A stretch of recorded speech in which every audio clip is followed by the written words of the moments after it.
Part 2 ng ating love story sa likod ng Our Lady of La Naval. Noong 1872 ay first time na may bumisitang hari sa Pilipinas. Ito ay ang hari ng Cambodia na si Haring Norodom I. 2 linggo siyang namalagi sa Maynila, sa Tagaytay at sa Bulacan. At sa Kalumpit, Bulacan, doon niya nakilala ang isang binibining magpapatibok ng kanyang puso. At ito ay si Josefa Rojas y Manyo. Niligawan niya si Josefa at niregaluhan pa ng golden pomegranate, itong nasa ibabaw. Tinawag pa nga nilang gintong granada dahil napakalaki nito. Niregaluhan din ng kapatid nitong si Ana ng isang koncha o isang kabibe o shell na napapaligiran ng mga diamante. May inscription pa nga ito na galing ito sa hari at para kay Ana na siyang kapatid ni Josefa. Niligawan niya at inalok ng kasal si Josefa. Sa kasamaang palad ay tinanggihan ito ni Josefa dahil ayaw niyang mag-convert from Catholicism para maging Islam. Ayaw din niyang maging harem o kabilang sa mga asawa ng hari dahil ito ay Muslim. Nagdahilan na lamang si Josefa na kinakailangan niyang alagaan ang kanyang ina.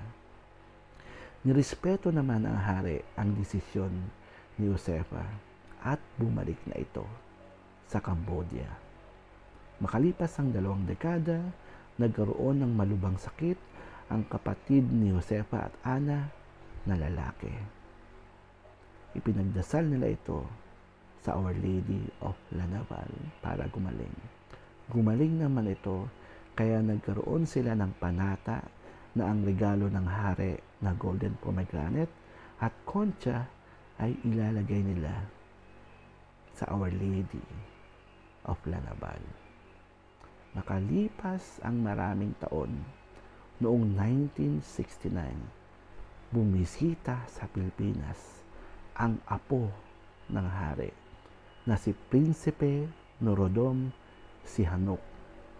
Masayang-masaya itong bumisita dahil maraming naikwento ang kanyang lolo noong mga panahong namalagi siya dito. Hinanap niya ang golden pomegranate at ang concha. Nakita niya ito sa Santo Domingo Church. Hindi na napaipakita sa kanya ang golden pomegranate, ang concha na lamang ang kanyang nakita. Nagkwento ang prinsipe na ang kanyang lolo nung namalagi sa Pilipinas ay nagkaroon ng napakasayang pagkakataon. Naikwento rin ito na maraming naiuwing souvenir ang kanyang lolo pabalik ng Cambodia. Isa na dyan ang mga Pilipinong sundalo na naging bodyguard na ng kanyang lolo at mga musicians na bumuo naman ng Royal Cambodian Musicians.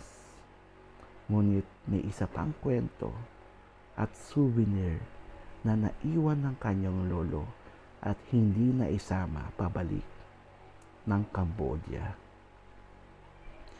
Ito ay ang binibining si Josefa Rojas y Manyo, ang diamante na pinakaiibig ng kanyang lolo. Sana po ay nagustuhan nyo.